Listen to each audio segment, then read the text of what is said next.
先日、かっぱ橋道具街で行われているかっぱ橋道具祭りに行ってきました。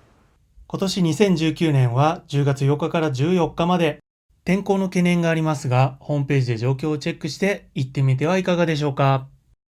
かっぱ橋商店街の場所は、日本の東京都の東部に位置する台東区。上野駅から浅草方面、南北に伸びる商店街です。最寄り駅は銀座線の田原町駅、もしくは筑波線の浅草駅といったところでしょうか。僕が行ったのは初日、普段の何倍ものお客さんで賑わっておりました。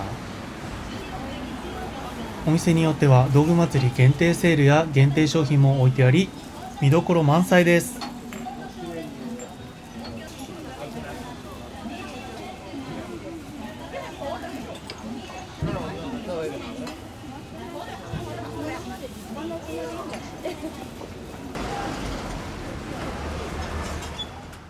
これはカッパの金の像。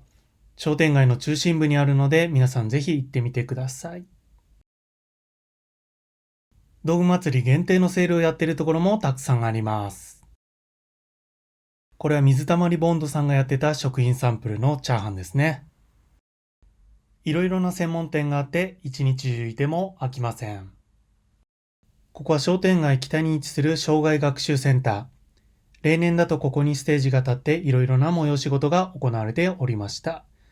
おそらく今年も天候が回復すればいろいろな催し事が行われる予定だと思います。